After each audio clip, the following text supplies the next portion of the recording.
Alan Rowland. He's an online columnist on the line from California, and I'd like to get him into the discussion as well. Alan Rowland, we were talking about Zainab al-Khawaja, the woman who's gone on hunger strike in Bahrain over the arrest of her family members. And she's also written a letter to President Obama. And in that letter, she says that the US is also responsible for the situation and the human rights violations in Bahrain, for continuing to support the Bahraini authorities. So far, we're not hearing any kind of response from Washington to that letter or to any of the allegations that are being raised against it. Why do you think Washington is not giving a response? Well, let's continue with your big picture here. The authorities in Bahrain have cracked down heavily on dissent since martial law was declared last month to quell protests by the country's Shia majority against the Sunni royal family. The Sunni royal family has ruled that tiny Gulf island nation for more than 200 years. So the Shias are agitating for greater political freedom and equal rights. Bahrain holds, now, what about the United States?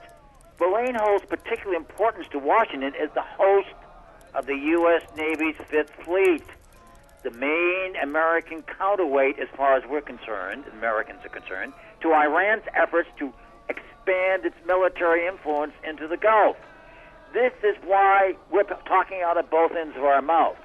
The United States has urged the majority, or the monarchy, to respect human rights, but says little about allegations of repression, which are piling up against Bahrain's Shia. This is a Shia-Sunni situation that's going on here, and it's getting worse.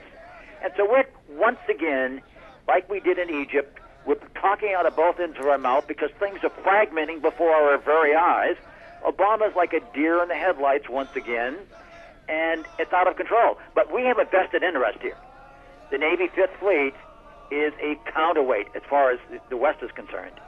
Once again, we've been demonizing Iran for some time, and we see that is basically important. That's why the Saudis are in there. The Saudis are in there with our full support. That is the United States' full support.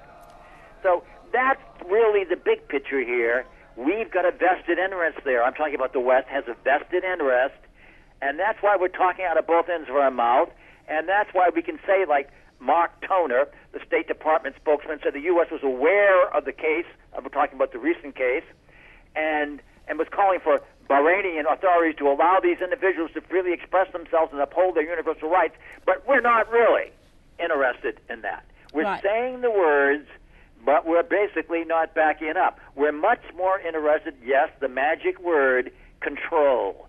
We want to maintain our control, and we're watching it fragment, particularly in Bahrain, with the Fifth Fleet there. Big thank you as well to Alan Rowland, online columnist joining us on the line from California.